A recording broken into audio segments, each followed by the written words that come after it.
In this video, we're going to take a quick look at how some of the collision, trigger, and mouse events work.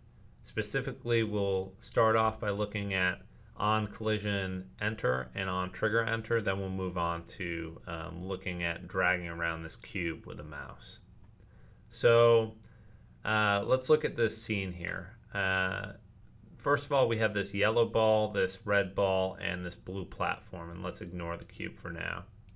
So the yellow ball has a sphere collider attached to it, and isTrigger is set to false. So this is a ball that is going to have collisions in the collision engine, in the physics engine rather. Additionally, it has a rigid body attached, so it's part of the physics engine, and it's using gravity, so it's going to fall. And then it's also has its kinematic flag set to false. So that means that the physics engine is going to move it and it will fall. Finally, the collision detect script that we'll look at in a second is also attached to this ball, and that will give us some printouts when certain methods are called. Now let's compare that to the red ball. So the red ball also has a sphere collider attached to it, but isTrigger is set to true. This means that instead of being something that has physical form in the physics engine, this will be it'll be passed through by any physical objects.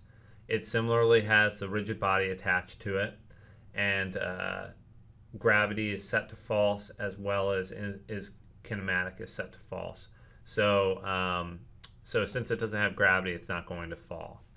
And then it also has the collision detection script attached. And let's take a quick look at that collision detection script. So this is the collision detect script. It is really simple. It just has the two methods, void OnCollisionEnter, and that accepts a collision C, and void OnTriggerEnter, and that accepts a collider, we also call C.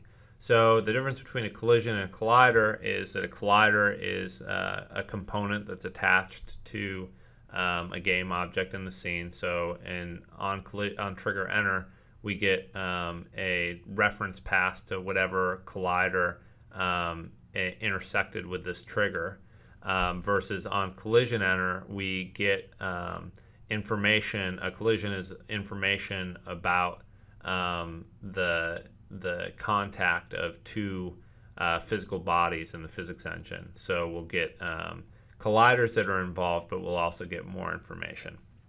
But in both these cases, we just output the name of the object and the whether it collided or was triggered, respectively, between these two methods. Now that we're back in the editor, let's see how this scene plays out when we hit the play button. So we'll expect this yellow ball to fall and the red ball to stay still, and let's take a look. So the yellow ball started up here and fell through the red ball because the yellow ball has a collider attached and a rigid body attached. So it fell as a real physical object and stopped when it hit the platform below, which has a box collider, and the isTrigger is not set to true. If that was set to true, then the ball would have passed right through the box collider as well. This red object, as we talked about, stayed still. And if we look at the output from our collision detect script, we saw red ball triggered, yellow ball triggered. So as the yellow ball passed through the red ball's trigger, both the yellow ball and the red ball had their OnTriggerEnter script or method called via the collision detect script. Then when the yellow ball hit the platform below, and both the platform below, which also I forgot to mention has this collision detect script, the platform got a collision method, and the ball, the yellow ball, got a collision method call. So if we try this again and we set the platform is trigger to true, we would expect the platform to behave similarly to the red ball, right? So I'll hit play here, and we see that the yellow ball passed through the red ball and the platform. And when we look at the output, the platform, the same thing happened with the red ball and the yellow ball interaction. They both had their trigger message, and then the platform and the yellow ball both had a trigger message as the yellow ball passed through the blue platform. So we'll set that that platform box collider back to is trigger false, and now let's look at perhaps turning the is kinematic flag on for the red ball. So I'm going to set that is kinematic flag on and change use gravity to true. But since is kinematic means that the physics engine won't control this object's position, we won't expect the gravity being checked or not checked to have an impact on the red ball. So we'll expect the red ball to still stay in one spot. So I'm going to hit play now. And we notice that the same thing happened as the first time we ran the program. We have the same output, red ball triggered and yellow ball triggered. So there's more than one way to skin a cat in this case. We can have that is kinematic flag selected with or without gravity, or we could just not use gravity to get the red ball to stick there. Now we can see what happens maybe if we set the is trigger flag on the collider for the red ball to false. So now this red ball is kinematic, so that the physics engine won't affect its position or change its position based on any kind of parameters such as gravity, but the physics engine will be watching it because it has a rigid body attached. And now the is trigger is set to false, so the red ball has a physical presence in and will interact and collide with other objects in the physical simulation. So now let's hit play again.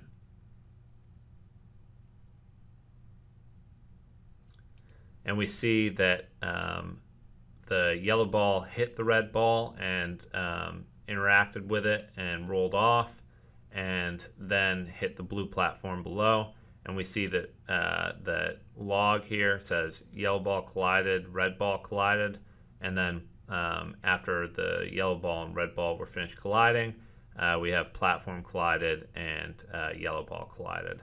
So we've seen some of the different options here that can happen when we are using these calls and have these physics engine calls and have these interactions between different physical bodies. Now let's turn our attention to the cube over here, just to the right of what the other things we're looking at. So this cube has the collision detect script attached. It also has a box collider set to is trigger, but the new thing about this is that we have this MouseDrag script.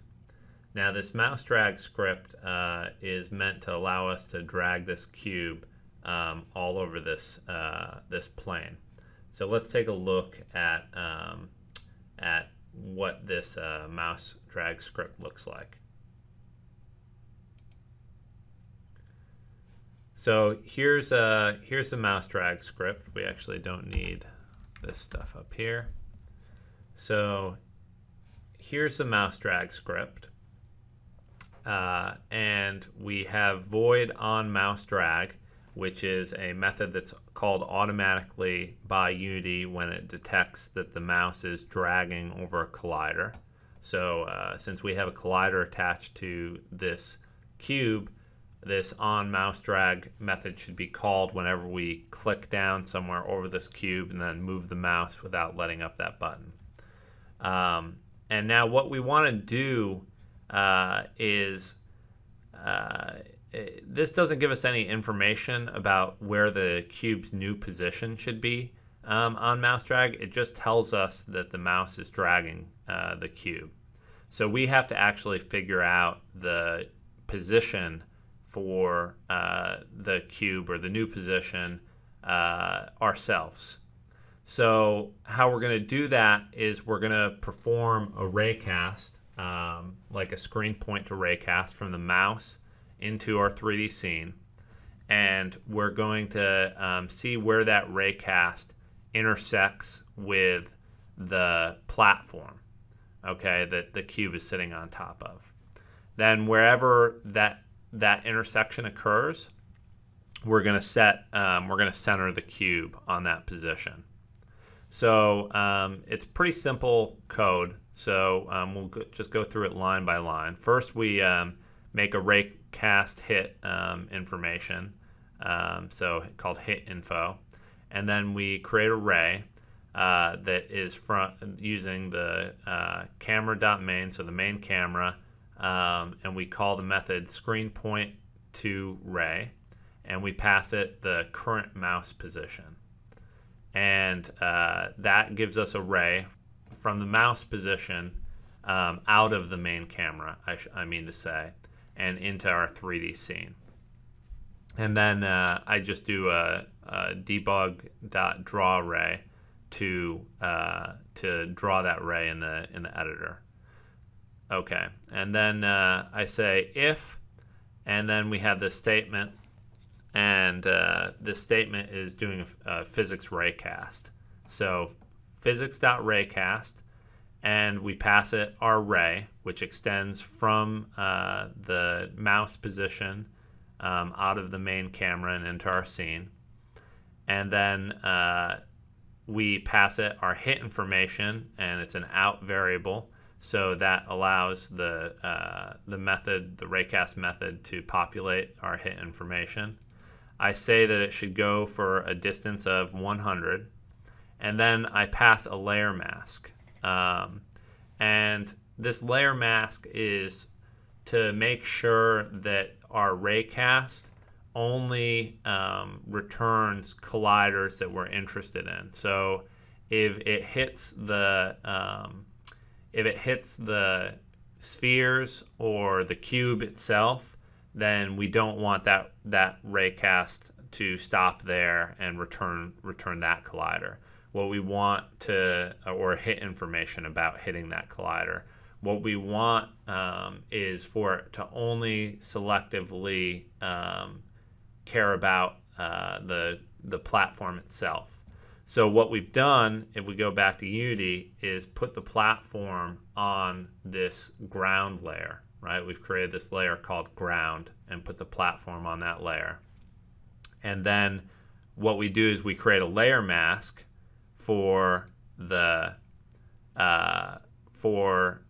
to pass into the raycast method, and we do that by saying layer mask dot name to layer, and then we pass the ground layer, and or the string ground, which is taken, and it looks it up in the dictionary and returns the index of the ground layer, and then we have to turn that index into a mask. So if you remember in any other classes, bit masks, it's not too hard of a concept. So the idea is that there's 32 possible layers, or 0 through 31, right? Are the possible layers, and let's look to verify that. So if I look and I see the indices for layers go from 0 to 31, and there's a reason for that, because it wants the number of layers to fit into 4 bytes, right? So that would be the size of a traditional integer, right? So each one of these could be a bit in an integer, so that we can create masks from these layers, right? So if you remember from your binary operations, you can create a mask by shifting the number 1 by the number of spots that you want to have that 1 to the left of the lowest 2 spot in the binary number. So if we shifted the 1 left by 0, then it would be just the number 1 in binary, right? But if we shifted the 1 left by 1, then it would be 2 to the 1. Similarly, if we shifted it left by 2, it'd be 2 to the 2, etc., all the way up to 2 to the 31, right? And so that allows us to give a mask of different bits that we want on or off. And that allows us to specify that we want a certain layer ignored in this raycast. So in this case, I'm shifting 1 by the index for the ground layer, thus creating a mask that just contains the ground layer. And that's what the physics.raycast, that raycast will only care about the ground layer. So the physics.raycast method returns true if it hits. And in that case, then I want to set the transform.position to a new vector based on where it hit. So I take the hit info.point, or point where it hit, .x. I take my current y because I don't want to change the y. And I take the hit point.z, and I create a new vector and set my transform.position to that vector. Easy peasy. So let's go back and look at how that looks in the player. So I'm going to hit play and let that all happen. And now when I drag this cube, or when I click and hold and move the mouse around, it moves around as well. So it's that easy. Let's change this ball. I'm sorry, this ball right here, the red ball, back to a trigger. And let me hit play one more time. Now we remember that the yellow ball, and I'll go back to the scene view for a second. The yellow ball has a rigid body. It is not a trigger. The cube has a trigger, right? So we would expect the trigger script on the yellow ball to fire a message, a debug message, whenever we dragged the cube through the yellow ball. And I'll clear the messages, but we don't see that. So the issue here is that the physics engine doesn't know about this trigger because it's moving. So it thinks that this rigid body here is still, so, and this trigger is not part of the physics engine, so it's not looking for overlaps right now. So what we need to do is we need to make the physics engine aware of this trigger being moved in order to get that trigger detection. So in order to do that, we would have to add a rigid body to this cube. and we'll set it to is kinematic because we're going to be moving it around on our own. And then if I hit play again and then clear my debug and then drag, you see that we get the trigger messages on both the cube and the yellow ball.